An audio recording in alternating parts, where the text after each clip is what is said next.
Project गोडावण Rajasthan सरकार द्वारा start किया गया गोडावण परियोजना है जो 2013 में स्टार्ट किया गया था बाई राजस्थान गवर्नमेंट। तो गोडावण जो है वो सेमी एरिड अर्ध शुष्क जो मरुस्थल या फिर उसके मरुस्थलों के बीच में जो घास के मैदान पाए जाते हैं वहां पर ये पाया कहा जाता है। क्रेंस कहाँ है इसकी? राजस्थान पाकिस्तान के सिंध प्रांत में और इधर एमपी गुजरात महाराष्ट्र इस एरिया में पाया जाता है। सबसे ज्यादा गोडावण राजस्थान में। गोडावण जो है वो मरुस्थलों के बीच में जो घास के मैदान होते हैं, शुष्क क्षेत्रों में घास के मैदान होते हैं सेवन घास वाले, उनकी एक इंडिकेटर स्पीसीज है। ये अपना घोंसला पेड़ पे नहीं बनाता है, नीचे जमीन में बनाता है। इसकी संख्या में कमी कारण क्या? इसकी संख्या में कमी इसलिए हुई क्योंकि जो घास के मैदान थे उनको हमने खेतों में कन्वर्ट कर दिया। खेतों में कन्वर्ट कर दिया तो इसको रहने की जगह ही नहीं बची। दूसरा, प्रीडेटर स्नेक वगैरह इसके अंडे खा जाते हैं क्योंकि आराम से अवेलेबल है नीचे। लोमड़ी के हाथ लग गया तो उसने खा लिए, या फिर भेड़िया, जो भी जिसके भी हाथ लगते हैं इसके अंडे नष्ट हो जाते हैं। नए जीव उतने जल्दी पैदा हो नहीं पाते। या फिर इसका शिकार भी हुआ, या फिर जो राजस्थान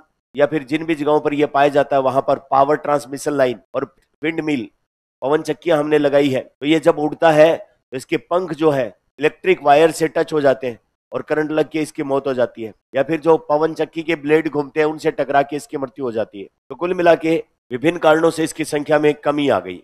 एक टाइम ऐसा भी आया कि जब इसकी संख्या 100 से भी कम हो गई। कैन यू इमेजिन, किसी स्पीसीज के मेंबर सिर्फ 100 ही बचे हों या उससे भी कम बचे हों। बहुत ही बुरी स्थिति है। तो इसको बचाने के लिए राजस्थान सरकार ने प्रोजेक्ट गोडावण स्टार्ट किया। अब इसके तहत क्या जाता है, जगह जगह पर ब्रीडिंग सेंटर स्टैब्लिश किए हैं और इसको ब्रीडिंग सेंटर में पकड़ के लाया जाता है, वहां रखा जाता है और इसके अंडे वंडे जो होते हैं उनको सुरक्षित रखा जाता है। और जब वो उनमें से चूजा निकलता है बच्चा, उसको थोड़ा सा बड़ा करके वापस से नेचुरल हैबिटेट में छोड़ दिया जाता है।